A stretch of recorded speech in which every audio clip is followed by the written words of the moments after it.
উচ্চ আদালতের রায়ে জনগণের বিজয় হয়েছে বলে মন্তব্য করেছেন বিএনপি মহাসচিব মির্জা ফখরুল ইসলাম আলমগীর। ইশরাকের শপথের ব্যবস্থা নিতে মন্ত্রণালয়কে দ্রুত ব্যবস্থা নেওয়ার আহ্বানও জানান তিনি। এদিকে তারেক রহমানকে নিয়ে জাতীয় নিরাপত্তা উপদেষ্টার বক্তব্যের সমালোচনা করেছেন বিএনপির সিনিয়র যুগ্ম মহাসচিব রুহুল কবির রিজভী। আরও জানাচ্ছেন হুমায়ুন কবির। ঢাকা দক্ষিণ সিটির মেয়র হিসেবে বিএনপি নেতা ইশরাকের শপথ না পড়ানো রিট খারিজের প্রতিক্রিয়া জানিয়েছেন দলের মহাসচিব মির্জা ফখরুল ইসলাম আলমগীর। এই রায়ে জনগণের বিজয় হয়েছে বলেও মন্তব্য করেন তিনি। গণতন্ত্রের বিজয় হলো।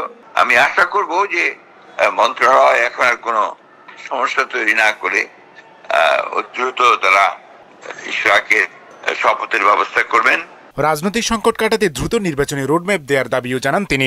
বর্তমানে যে রাজনৈতিক সংকট, এই সংকটগুলো দূর করবার একটাই মাত্র পথ, তা হচ্ছে অতি দ্রুত একটি রোড ম্যাপ ঘোষণা করা।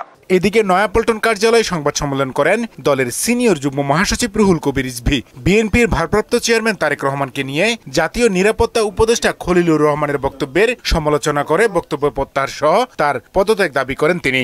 ডক্টর খলিলের অহেতুক প্রলাপে প্রতীয়মান হচ্ছে অন্তর্বর্তীকালীন সরকারের কেউ কেউ সুকৌশলে বাংলাদেশের প্রাণ তারেক রহমানের দেশে নিরাপদ প্রত্যাবর্তনকে অনিরাপদ করে তুলতে চায়। আমি অন্তর্বর্তীকালীন সরকারের প্রধানকে জানাতে চাই, এই ধরনের বিতর্কিত ব্যক্তিদের উপদেষ্টা পরিষদে রাখলে পরে সরকারের জন্য সুনাম বয়ে আনবে না।